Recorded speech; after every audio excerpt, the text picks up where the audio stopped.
Hello, hello, hello. Welcome to Rolling Out Brand Creators. My name is Lorraine Funderburg, and today I have the lovely pleasure of being your host. And we have with us Miss Asmahan Oz Wilson, celebrity makeup artist. She is one of Atlanta's most premier makeup artists. Thank you. You are right. I'm sorry. Wait, let me thank you for being here with us before I go right into your bio. Yes, I'm like, thank you so much for being here and gracing us with your presence because, you could have been anywhere in the world today, but you're here with us. I appreciate it, Lorraine. Absolutely. Well, yes. Well, Celebrity Oz, makeup artist Oz is, like I was saying, one of Atlanta's premier makeup artists.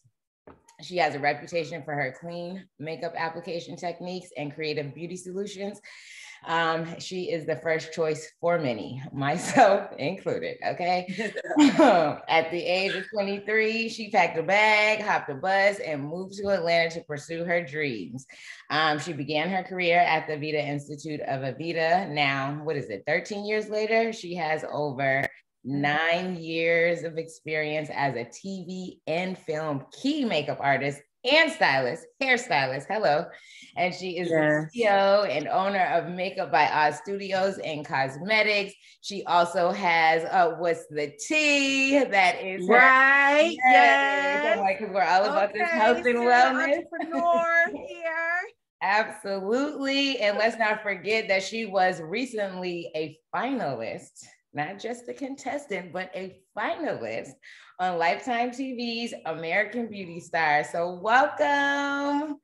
Hey, girl. Thanks for having me. I'm so excited. I love talking. So anytime I'm invited to talk. Good. Yes. Well, I gave a little bit of your story, but I really want you to kind of talk to me and walk us through your entrepreneurial journey, how it all started, where you are now, and really the legacy that you wish to leave behind. So come on, girl, bring it with you. Girl, how it all started, right? The struggle. That's how it started, with the struggle. Like most people that, decide to just venture out on their own and try to figure it out. So I tried college, went back and forth. It didn't really work. And I eventually decided to pursue something that I was really good at, something that I love, which was beauty, AKA cosmetology, right? So I moved to Atlanta on a Greyhound, got a suitcase, was like, I'm out, okay? I left Detroit with not fast enough. But no, I left Detroit, moved to Atlanta, and went to Aveda Institute for Master Cosmetology. And that was actually where I got my first opportunity to work on a music video. It was Country King and Trey Songz Baddest Chick. And that's when I was still a hairstylist, okay? I used to think I was gonna be this amazing hairstylist to work in New York Fashion Week. And obviously that's not what happened. So fast forward a little, I was working trying to find really my niche, which was hard. I was a Northern Yankee girl, what they call it, in the down South, and didn't really fit in.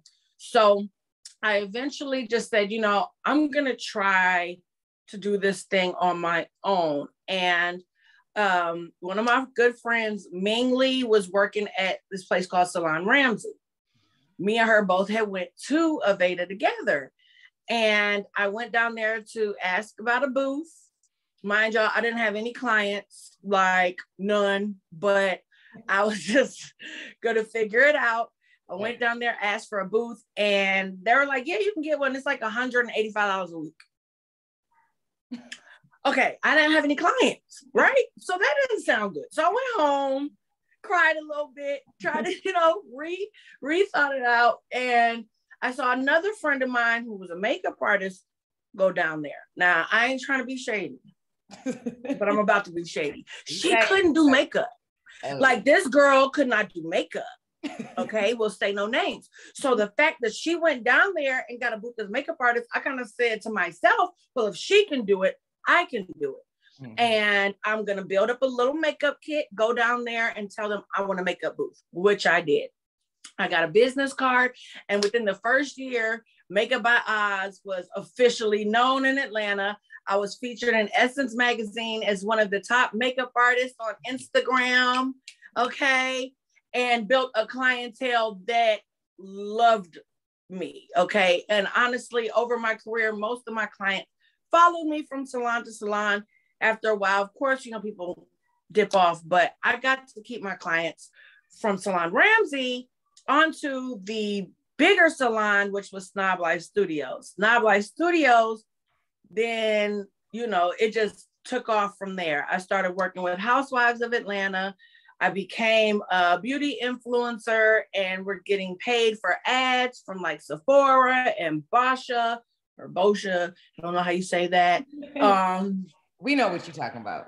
Right. Black Radiance Beauty. And yeah, and now I am here. I've been so blessed to be able to do something that I really enjoy, and being able to work with beautiful women like yourself. You know, it's been like a roller coaster, but the journey has been so worth it. And I'm so excited for all the success and everything that came with it. Okay. Yes, yes. Because I mean, I've watched you grow. I just remember like watching your process and not knowing who you were, but finding you some kind of way on Instagram and following you for years. And I was always like, whenever I go get my makeup done, like this is who I am. Yeah, you told me. I was like, you're like, when that time comes, right. It's her. Yes, absolutely. And so I want to talk about Brandon because that was actually why I came to you. It was my first photo shoot for my law firm. And I was like, I need to look fine, honey. And I know Makeup by Us is going to hook me up. And so that was like huge for my brand once I started doing the photography. Can you remember like what things like really catapulted your brand, or when you knew that your brand was like officially a brand? Like when was it born? Well, I'll say since the beginning, I was always very consistent with what my brand name and representation was. I always wanted to be Makeup by Oz. Mm-hmm. So you knew my name, and I'm Oz. So you always knew who I was and what I did from out of the gate. Mm-hmm. I think that honestly, I was one of the first makeup artists on Instagram when Instagram launched. Mm-hmm. So, and I was like on it. Okay. So when I would post videos, not videos, we didn't do them then. I posted photos every day, probably like 6-7 times a day. I didn't have that many clients, so I wasn't that busy, you know. I posted all the time, and I posted not just photos of my work. I posted like things that influenced me or things that inspired me. I posted a lot of before and after photos, got a lot of reach. So that started bringing people in. That was the first thing that got me noticed. After that, I started working closely with the Housewives of Atlanta. And as a makeup artist, most artists work with like one person, one actor, one talent. Mm-hmm. I went around the whole crew. So everyone saw that I was doing Portia's makeup, Nene's makeup, Candy's makeup, Cynthia's makeup. They're like, everybody loves her. And it was not just my skills, but my personality and professionalism that made them want to work with me continuously. Yeah. And not be really afraid to share. I ain't gonna say afraid, because Nene didn't want to share me. I will say that Nene didn't want to share me at first, but you know, she understood it was business only. I loved her and I loved everybody else. I loved the opportunity. And I think after that, I got more comfortable in my skin. Mm-hmm. So I started doing more makeup looks. I did a makeup challenge, 30 days of different makeup looks, where I did, you know, like R&B artists. I did a Beyonce look, recreated all these different iconic looks. I think that got me more noticed again on YouTube. And another thing I will say that was very, very important to my brand, my logo, I got in 2015. I did my logo, I did my letters of incorporation, and I had my website built. Yes. My website, www.makeupbyoz.com, was able to display my work. It had video tutorials and any other products or any things that I was selling at that time.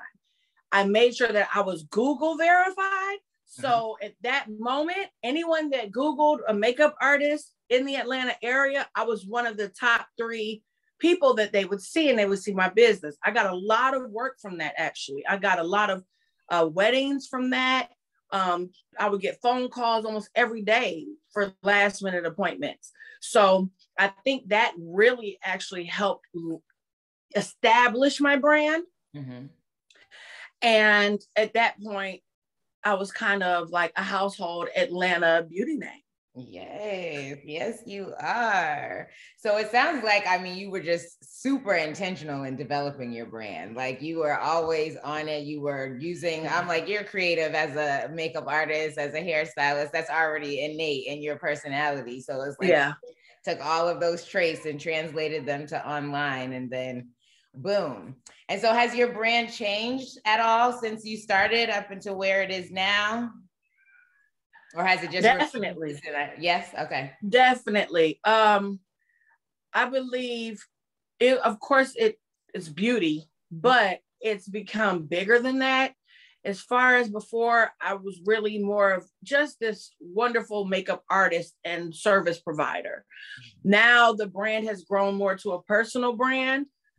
So Makeup by Oz Cosmetics, I've launched other products, eyeshadow palettes, brushes.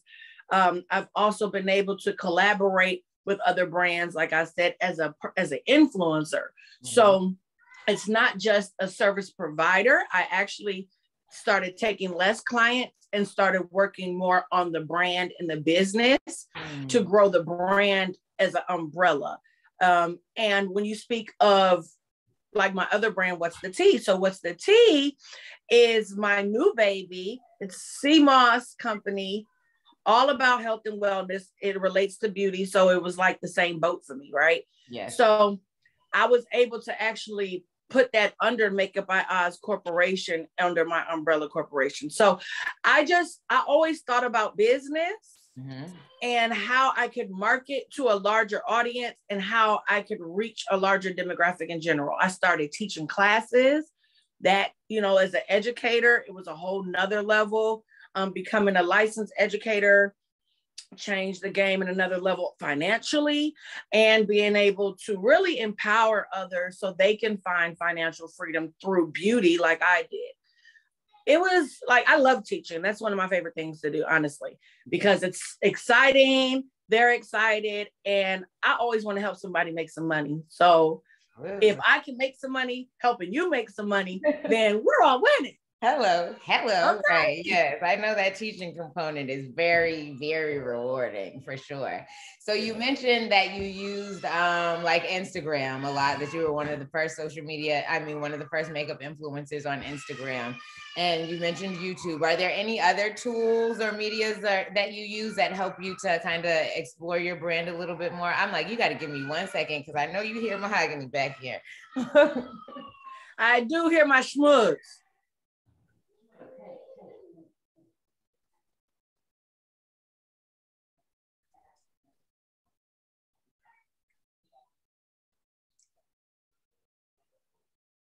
Why is always so oily?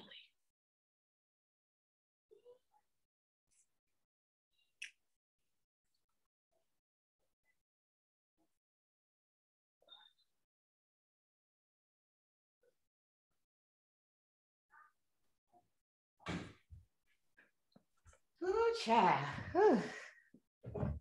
Look, do you remember when my kids used to be a part of my brand? There's a reason why not so much anymore. Your mommy? Yeah. Good old lawyer mommy. Right. Like, oh man, no, just joking. But yeah, sorry to cut you off. Yeah, I was curious about all of the other tools or things that you use. So what was I saying? So we're saying YouTube. YouTube was good because I was able to actually showcase my personality. I am really like a goofball, but I'm always serving face. Hello. So people never assume, like everybody always assumed I was like some jerk or like a capital BITCH. And I'm not. I'm totally not, right? So it's always a surprise to my clients. They're like, "You're so cool. You're so funny and down to earth." I'm like, "I'm sorry. What did you expect?"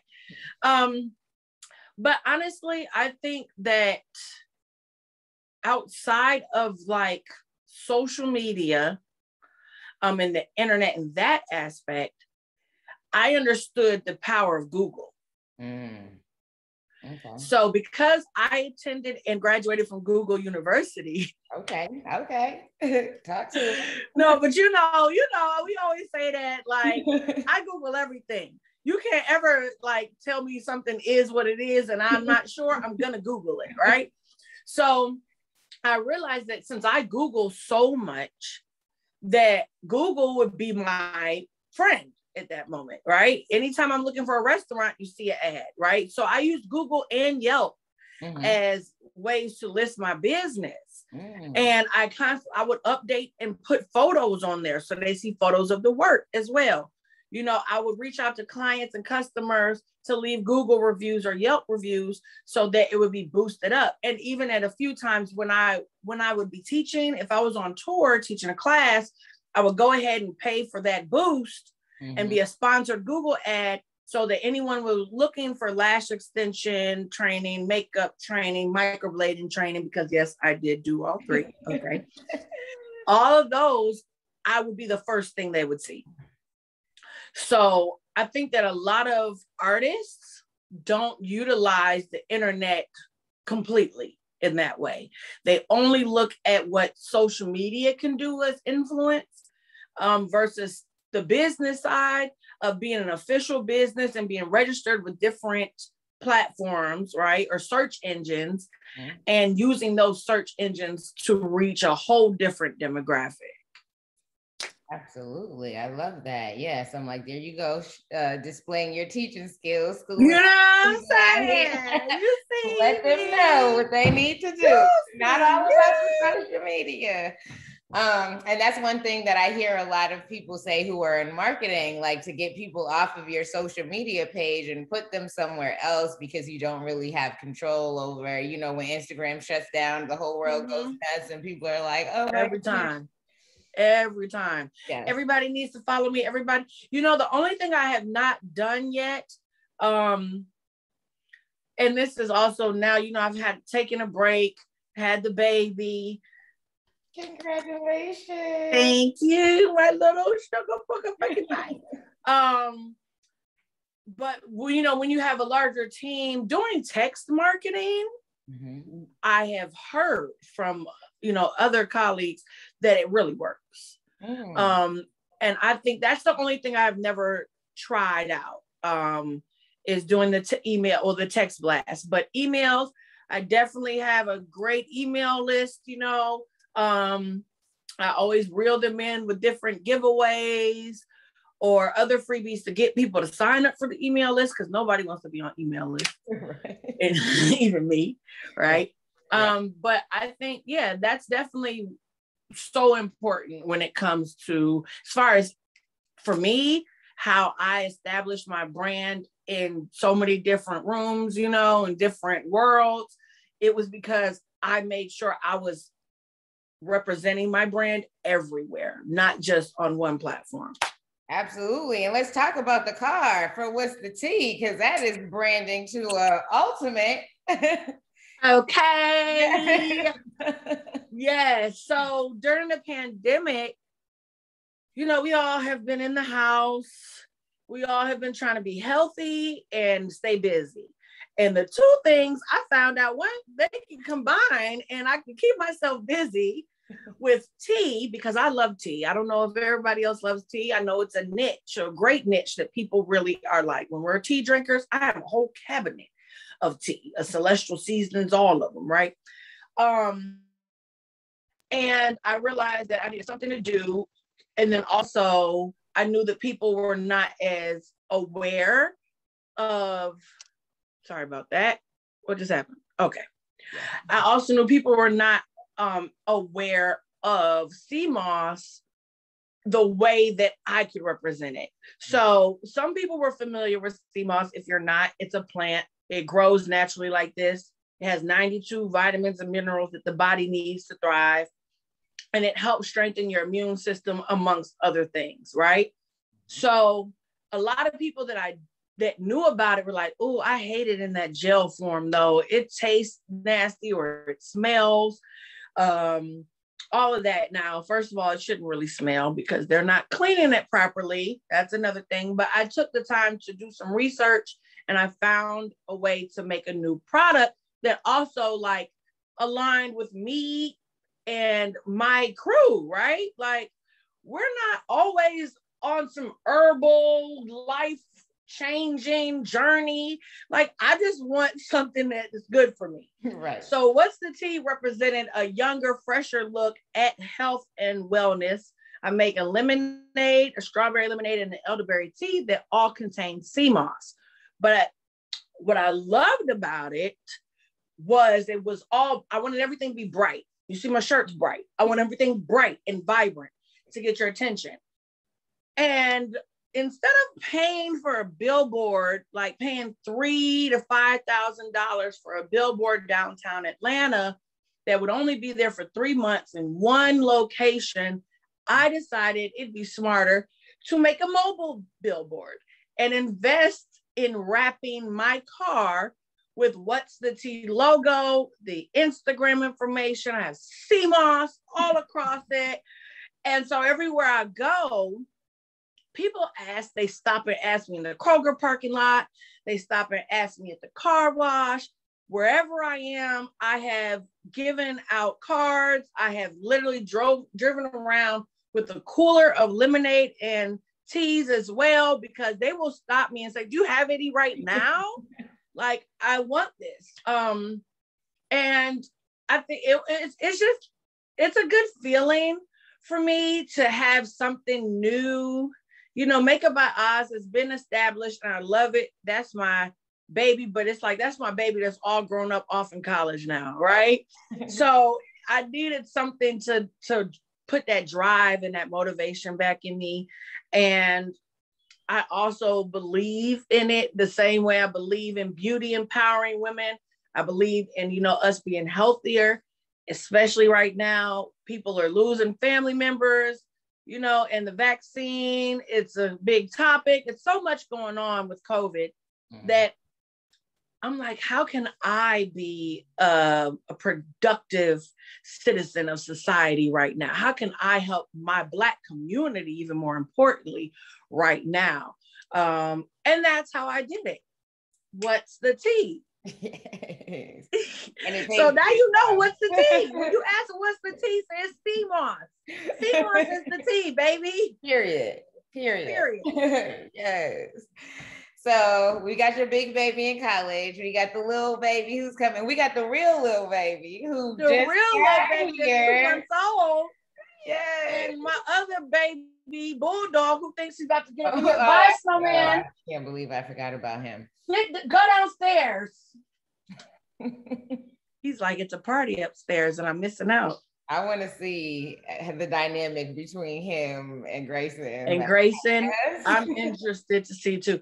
I know he's going to be looking at him like this for a while. Like, what is this thing in your arms? Right.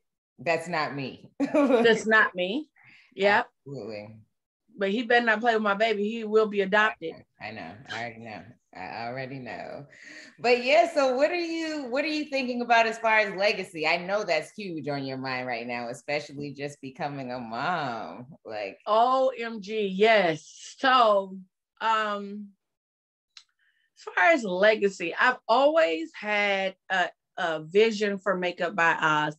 It ended up being a little different. The brand itself became a personal brand. But as a lot of makeup artists, we love working behind the scenes. But they wanted me in front of the scenes, honey. I don't know why, but they did. Oh, I know why. But I always wanted, we were talking about in my introduction, television and film has been really a huge passion of mine. For some reason, I love the long hours. I can be on set for 17 hours with no problem. Go home, go to sleep, get up at 5 a.m. and do it again. And I'm ecstatic to do it, okay? So my dream is to work full-time as a department head in TV and film, and eventually become an Emmy Award winning, even an Oscar Award winning makeup artist. Because yes, you can get an Oscar Academy Award in makeup. Thank you. And so that's the legacy. I want awards on my wall. I want to be written in history, working in some of the biggest productions and have my name in those credits. It'll be there forever. That's as far as makeup by Oz. Now, with the tea, I plan on having a wonderful, healthy, cold beverage that contains sea moss in retail stores nationwide at one time. We're working on a industrial kitchen right now in Duluth, Georgia. And then we're going to just start reaching out different investors to find really the right fit to expand and scale to get into, retails, whether it's Whole Foods, Trader Joe's, things of that nature. And I want to focus also, I never, ever forget my people. So first and foremost, I want to find like private markets, smaller shops and markets, because I've reached out to a few of them. There's some in Philly and in Jersey, Black-owned supermarkets, and put my products in there and get a good working relationship with them, definitely. Beautiful. That sounds awesome. I am excited. And I have no doubt that you will achieve all of those things. I've been around you long enough to see that, girl goes after what she wants for sure. And girl, I got to move some mountains out the way sometimes, baby, but we're going to get to the end of this road. Absolutely. So I want to know just a little bit more about your time on American Beauty Star, because that was huge. And I'm sure that did wonders for your brand. Like, it was so much fun. Honestly, that was the best part about it. Well, no. The best part about it was that Sir John, one of my idols and mentors, Beyonce's makeup artist, said he loved my hair. That was like single-handedly one of the best moments of my life. Yeah. But besides that, working with Sir John was really great, being able to make that connection. Also, supermodel Ashley Graham was the host. So being able to, have that thick girl connection. We used to make jokes and stuff about being thick. And I was always so cute. She loved my style and fashion and everything. And that was really dope. Anytime I'm able to have like complete creative control and free reign over whatever I'm creating, I'm always in heaven. So that's really what the show was. It was a competition show. We had 13 contestants, and I was in the final 4. And that was the last episode that we filmed. We did do a live finale in New York, and I didn't win. I was flown there, but I didn't win. You're a winner in my book. You're a winner in my book. Anyway, I definitely got I got some of the best prizes from winning different challenges on the show, I believe. Some prizes were like, get $10,000 worth of Revlon makeup. No shade, but y'all know how much Revlon costs? It's like an average of $10 per piece. I don't want $10,000. That's going to take up a whole bedroom, But I did get a feature in Elle magazine, which I had to fight for and continue to remind them, but I got it. And so those were some things I think that definitely did help the brand recognition. The show is there. Like, I said, when it comes to that legacy, like I'm forever on American Beauty Star season 2. And anytime you want to look on Lifetime TV or find it on demand or on YouTube, I will be there and I will be the fan favorite, and you will see all different looks, baby. I gave you this look this week, another look next week. I was blonde, black, curly, Rosa, Tina, everybody. Absolutely. I'm here for all the looks. Well, yes. Okay. I'm like, I've enjoyed you so much. I don't even want to stop. I'm like, but I'm gonna call you, girl. We can do this all day. Right. We're gonna have our little date anyway. All we need is a little bit of Riesling. Right. Chardonnay. Okay. A little Chardonnay for you. I know Kendall Jackson. Okay. Right. Don't play with her. That's right. Well, definitely tell the people how they can reach you, because I'm sure after this, look, everybody's gonna be calling and trying to reach you. So you can, of course, follow me and contact me on all social media platforms at Makeup by Oz. That's MAKEUPBYOZ. That's Facebook, Instagram, Twitter, all the above. You can also go to makeupbyoz.com. And if you Google me, my number's there. You can call me, you can text at anytime. Email me at makeupbyoz@gmail.com. And if you're interested in any CMOS products, any teas or lemonades, follow Drink What's the Tea on Instagram and drinkwhat'sthetea@gmail.com if you have any questions. Yes. Well, thank you so much for this. Thank you so much, Miss LaRae, for the invitation. Great conversation. It's always a good time with you. Yes. All right. Well, thank you guys for joining us. Like she said, you can find her on everything. See, that's Brandon Consistency, Makeup by Oz, everywhere you go. She's not new to this. She's true to this. So absolutely. Yes. All right. You guys have a good one, and we will catch you later. Bye.